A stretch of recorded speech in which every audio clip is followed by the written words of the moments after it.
Okay, so I've started the recording.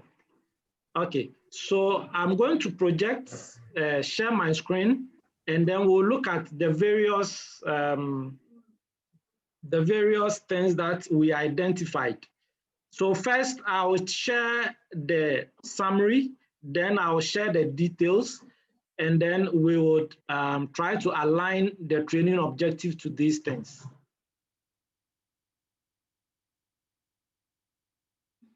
Okay, so here is it. I hope my screen is seen by all of you. Okay. Yes, it's clear. Okay. You can see it here.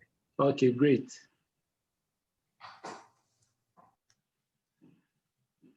Okay, so most of these activities here, the cost of it will be borne by COLESP. Only the ones that will be borne by LATC will mainly be the infrastructure aspect. But when you come to the technical issues and stuff like that, a lot of it we will do it together with my support to your company. So first of all, we have the issues concerning training.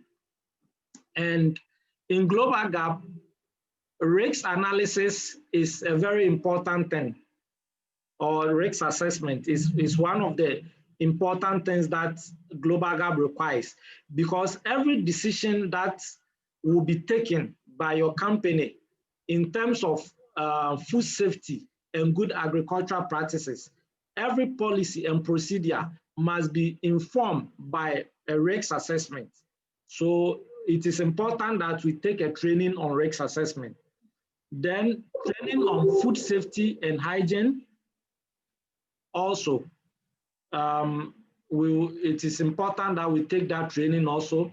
Then training and communication techniques. This item here, so far, I think COLESP has not added it to the terms of reference for this particular mission.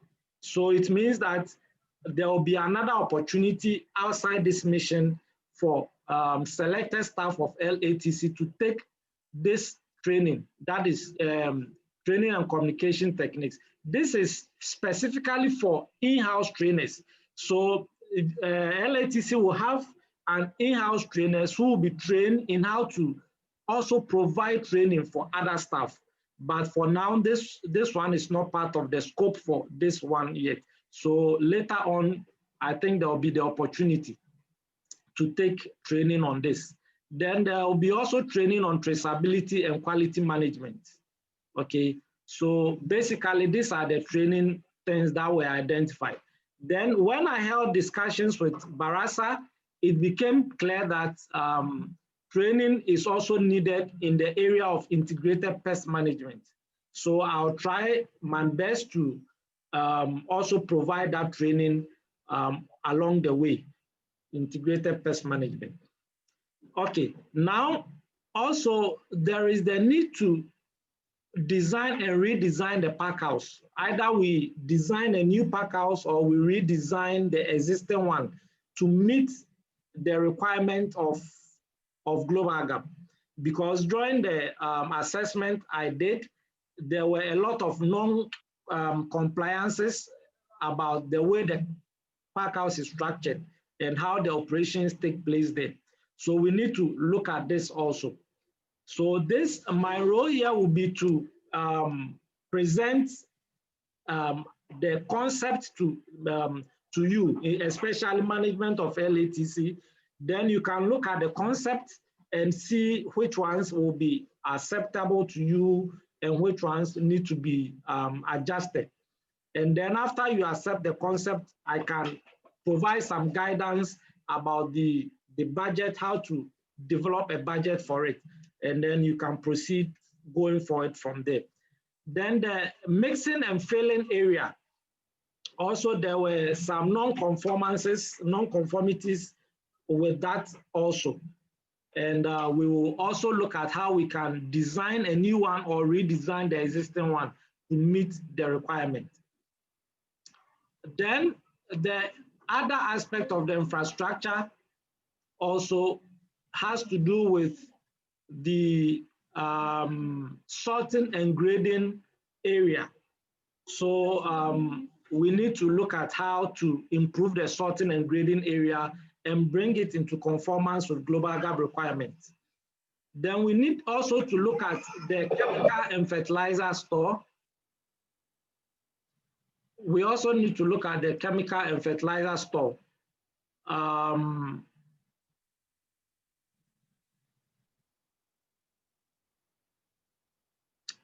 how to improve it.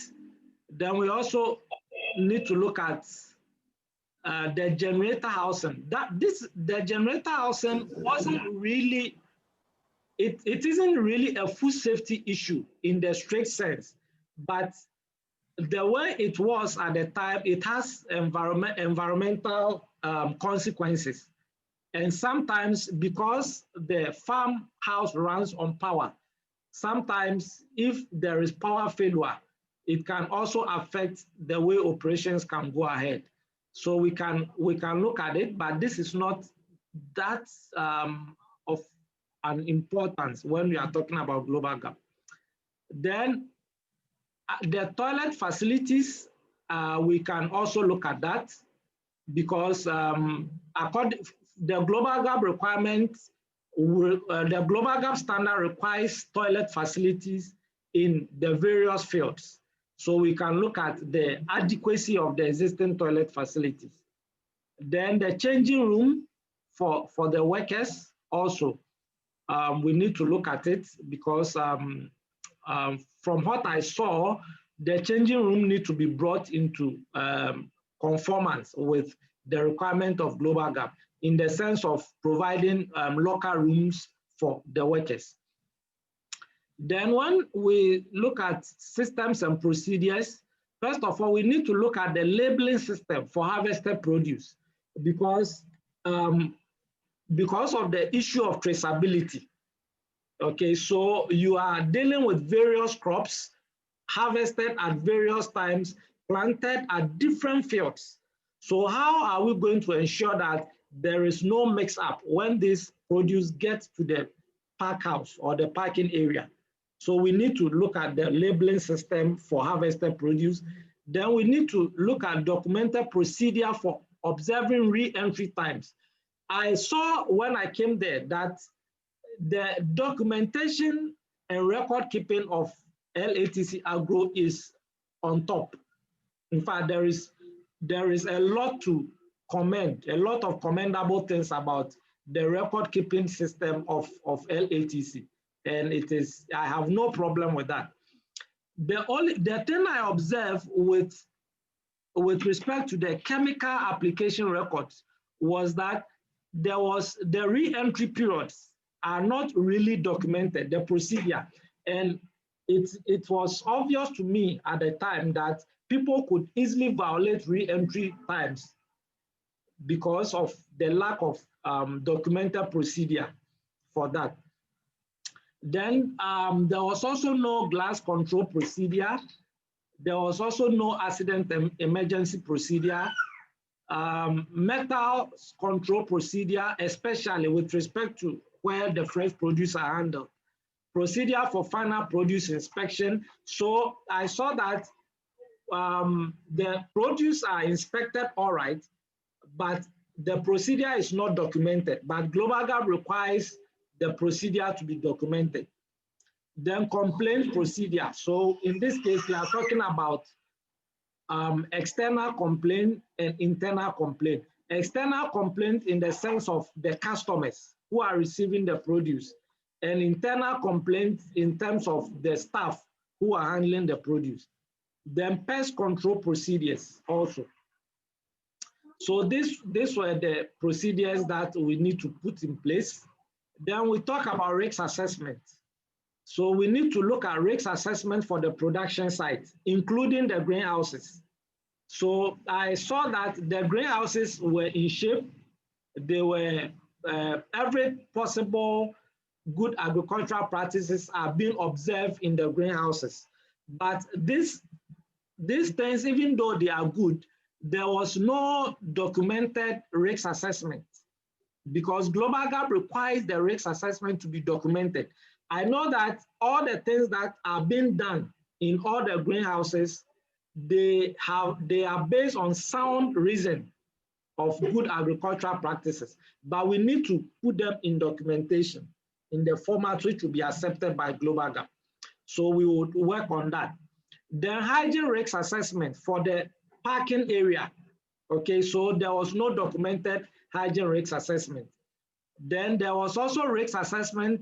There was also no risk assessment on organic fertilizer.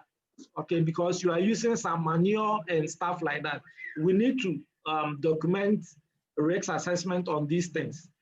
Then risk assessment on the borehole and rainwater harvesting that are being used. Global Gap requires that every water that comes into contact with the produce, both at the post-harvest and pre-harvest stages, must have a well documented risk assessment on that. Then also risk assessment on residue. So in doing this, the company actually need to do a residue analysis on the produce. And based on the result of the residue analysis, we would do some risk assessment on residue exceedance. And then the last one was about worker health and safety. So I saw that there was no documented risk assessment on worker health and safety. And this is one of the important requirements. Then in addition to the records that you already have, which are very good, we also need to add the following records, which is calibration records for the chemical application equipment and weighing scales. So I realized that the chemical application equipment has no record of calibration. So this is also important. We need to start putting up calibration records for this equipment. Then training records. So there should be training record on hygiene, health and safety, produce handling, etc. Okay, so the training records were also not adequate. So we need to add them to our current records. The medical report for the sprayers and the storekeeper. So Global Gap requires that all workers who are directly handling chemicals should go through medical examination at least once in a year, and they will inspect the records of this medical examination.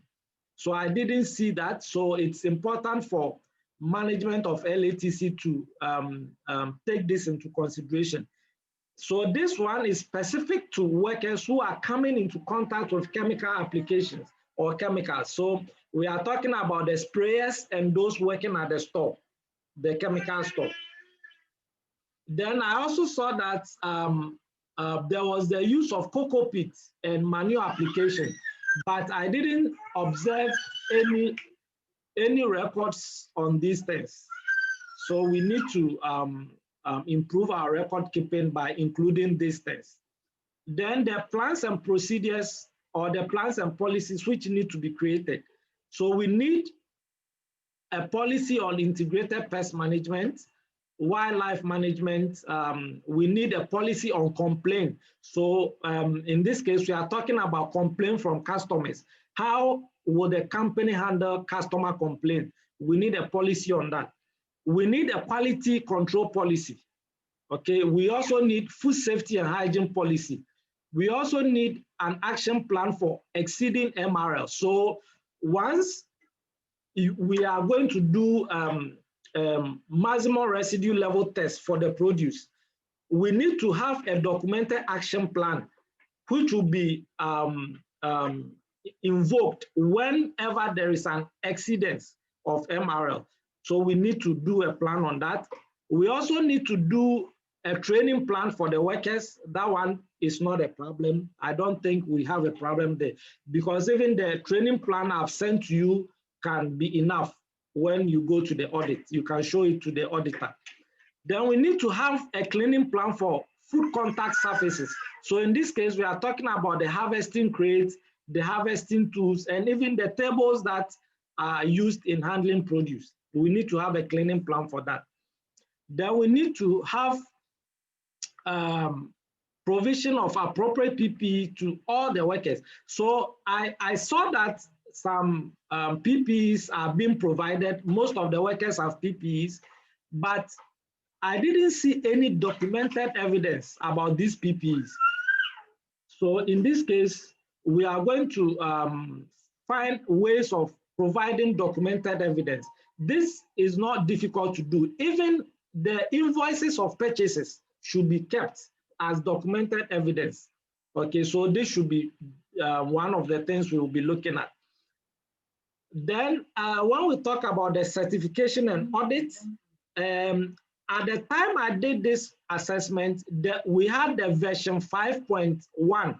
We were at the version 5.1. At this time, there is version 5.2. So we will use the version 5.2 for the audit. And the training is going to be based on version 5.2. We are also working on version 6, but version 6 will come some years later. So for now, we will work on GlobalGov version 5.2. Okay, so these things are administrative stuff, so we will not focus too much on them. So this is basically the summary of the things we need to do. Okay, so most of it will be handled from my side with COLIECP, except the infrastructure side.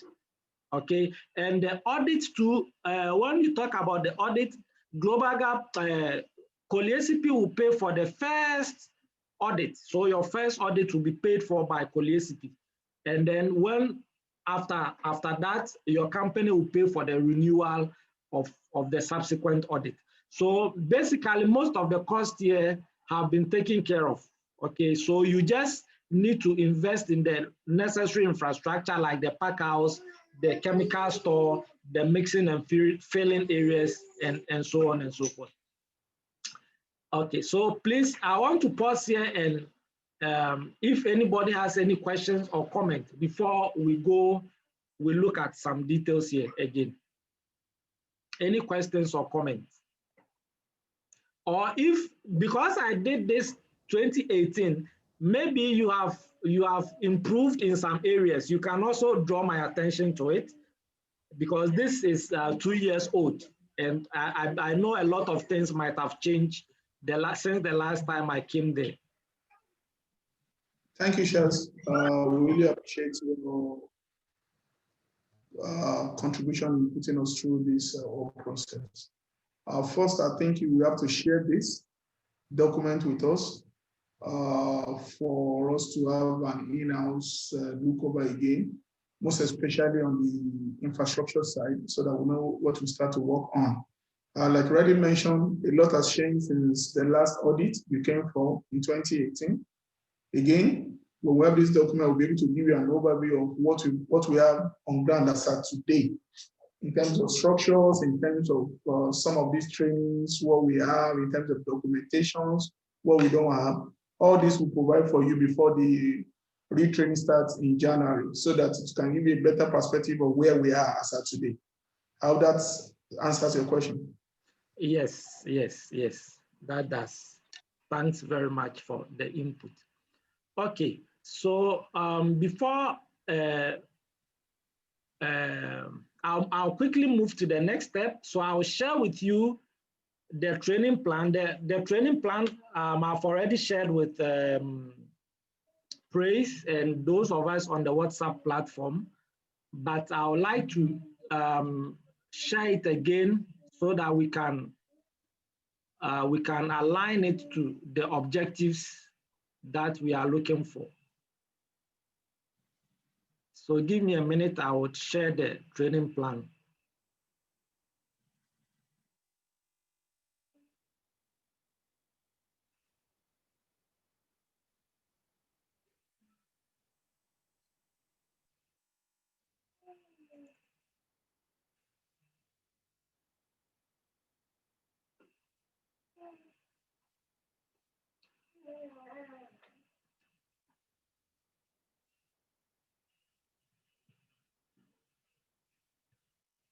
Okay, so this is the training plan, but these dates here are tentative. Okay, they are tentative. So today we would look at this training plan and see how first of all, we can align it to our objectives, and then secondly, we can align it to our schedule, both on the farm, in the office, and also on my side here.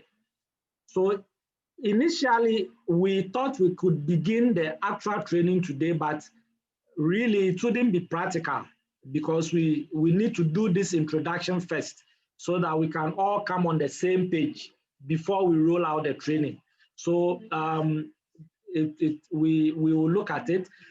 It was suggested by Barasa when we had a discussion along the lines before today that the training can take place every Tuesday and Thursday. That is from January going. And I don't know if that is workable for all of us.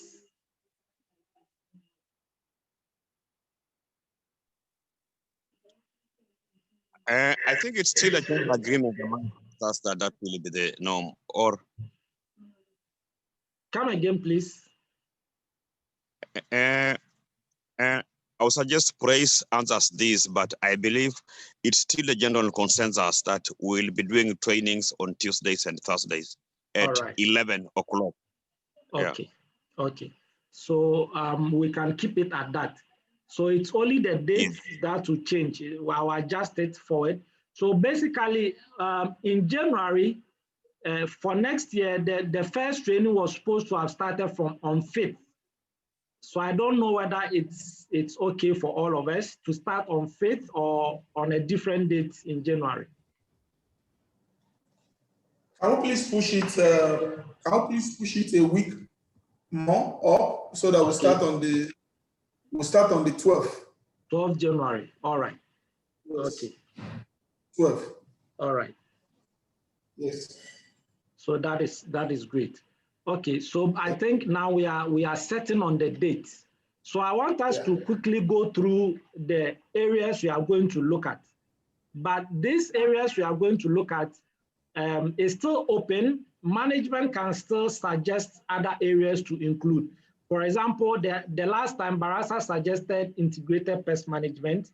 So I'm open, even though the scope of this mission with respect to my relationship with COLIECP is solely on Global Gap, but I'm still open to add other things which your company can find beneficial. So I want to quickly run through the various themes that I intend we look at during this training. So first, we'll look at introduction to Global Gap, where we are going to really look at what Global Gap is for the benefit of those who have not got much details about what Global Gap is. We are going to look at that in this theme. We will look at other things like the certification process, the certification options, and so on. And then we'll look at how to navigate the document center. Global Gap has a document center online. So I'll take you through so that in-house you can navigate within the document center and pull out any document that is of interest to you as far as Global Gap is concerned. Then we'll look at understanding the compliance requirements. So here we are going to look at the normative documents of Global Gap. So Global Gap has some normative documents, and these documents are like the organic document of the standards. So we will look at those documents. Then we'll look at the general regulations. So the general regulations are the things which will enable the company to comply with the other documents, typically the control point and compliance criteria. So the control point and compliance criteria are the specific things that the company must do to be certified. And the general regulations provide the modalities to do these things. And then we'll look at the checklist.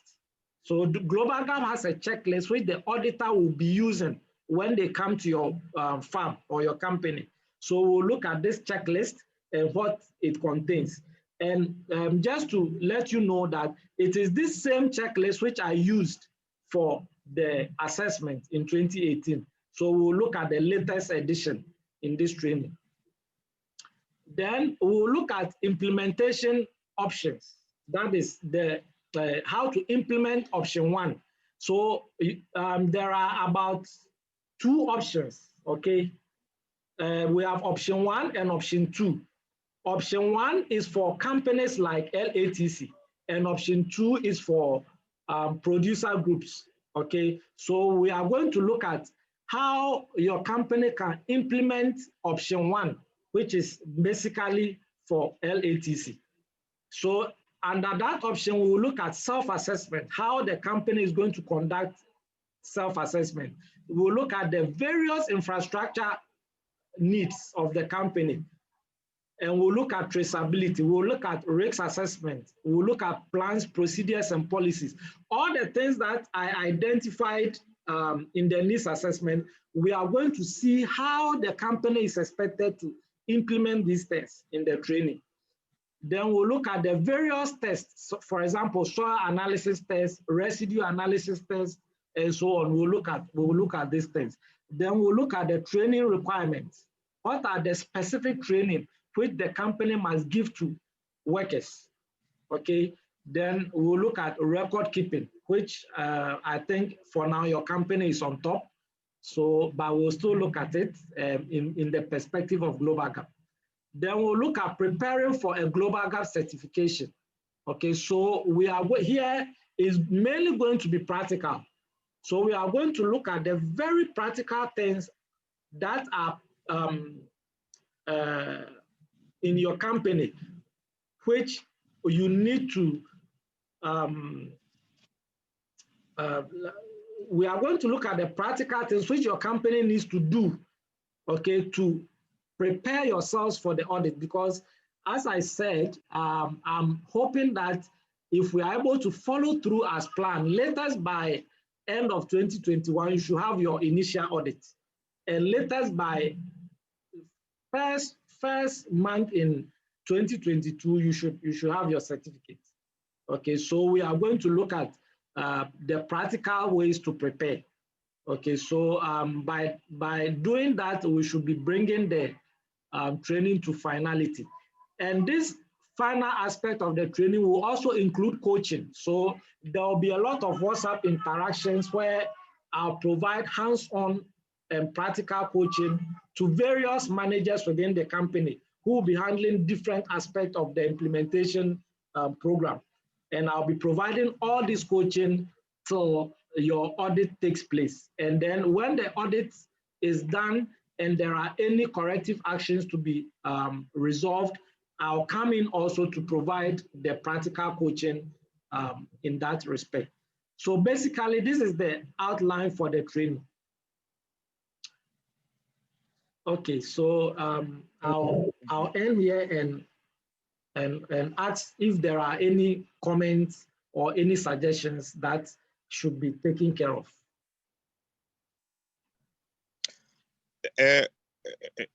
Charles, just one thing. You mentioned that and you actually had agreed that we need to include IPM within our training schedules as well. Yeah. I think I had also suggested scouting. I don't know if it's possible also, because IPM and scouting go hand in hand. Yes, that's true. So scouting is actually— You've got me. Yeah, I get you. Scouting is an activity under IPM. So you can never treat IPM without treating scouting, because it's one of the activities of IPM. Thank you. So definitely we are going to handle scouting. Okay, thank you. So I would after the meeting, I would amend our discussion. I'll amend the training schedule, training plan by incorporating our discussion. I'll send the final document to Abraham to be circulated. Okay, so all these things will be included. Okay. All right, any other suggestions or comments?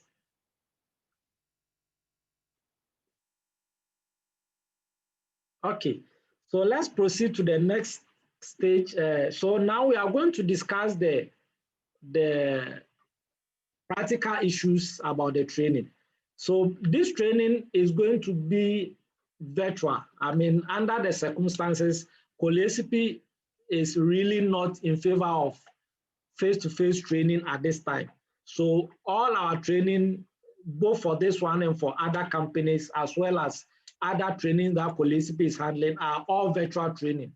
So that is the direction of COLESIP now. So this training that we have outlined here, everything is going to be taken care of through virtual training, like Zoom sessions and Skype and WhatsApp, any means that we can have our activities done remotely is what we are going to adopt. So this is the platform we are going to carry out the training.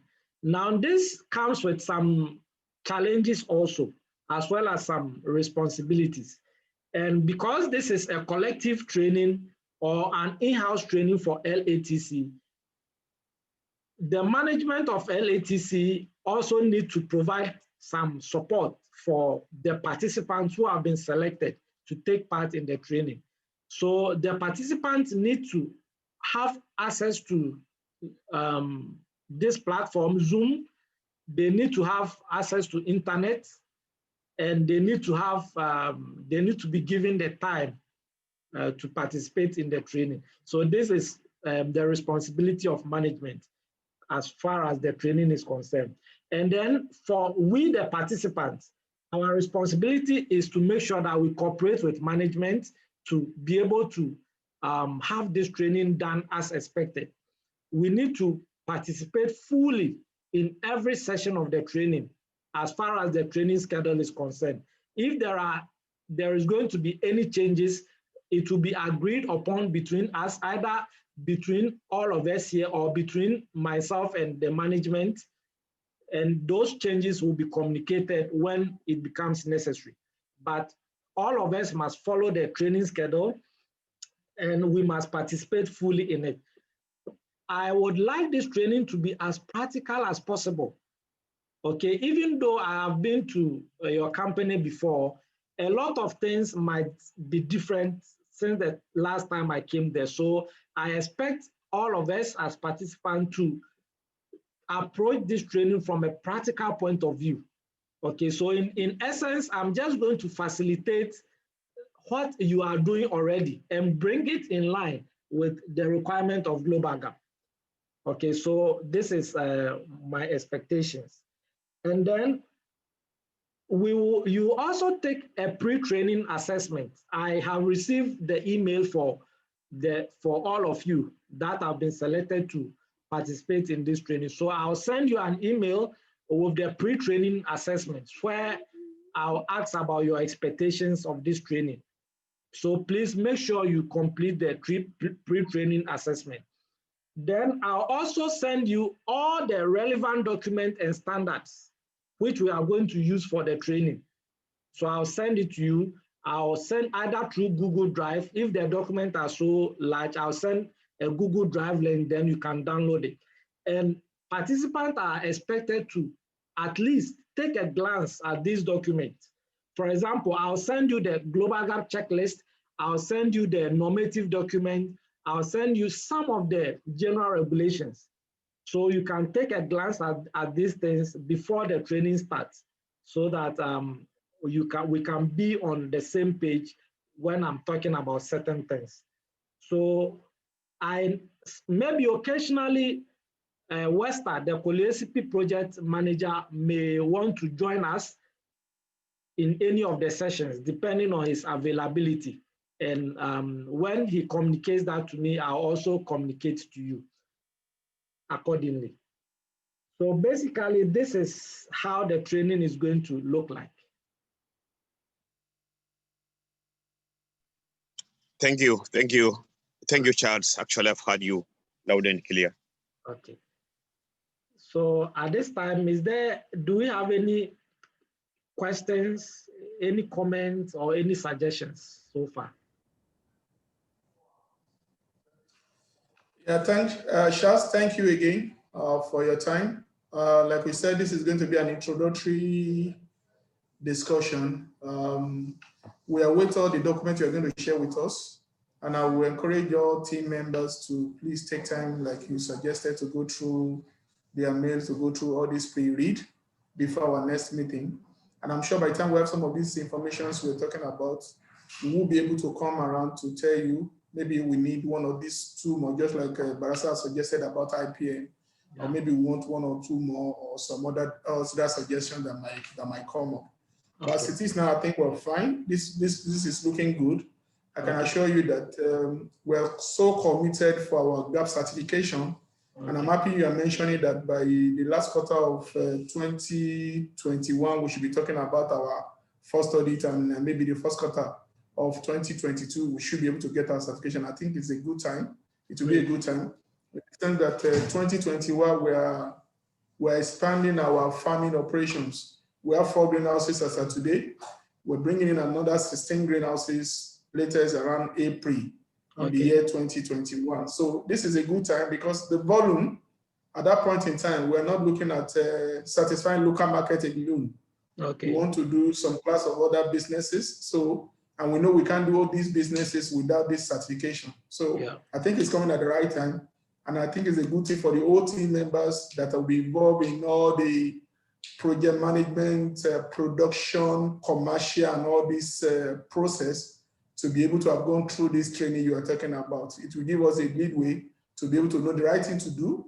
Yeah. Even if we're doing it before, doing it in a better way as far as a global certification is concerned, yeah, so that we can get the necessary results. Thank you, really appreciate this. Thank you very much, Ayodeji. Okay. Okay, so this is all from my side at this time. So just to reiterate, we are starting on the 12th of January. That is when the training proper will start. And correct. And it will be every Tuesday and Thursday thereafter. Okay, yes. So this is a very important point. Okay, so that is all from my side for now. Thank you, Charles, and happy and Merry Christmas. Okay, thank you too. So yeah. Without, if there is no other comments or any other suggestion, then we can end our introductory sessions today. Yeah, we're good from here. Thank you very much. Okay, thanks all for coming. And, yeah, Merry Christmas to all of you. Yeah, thank you. Okay, bye-bye. Bye. Nice one, guys.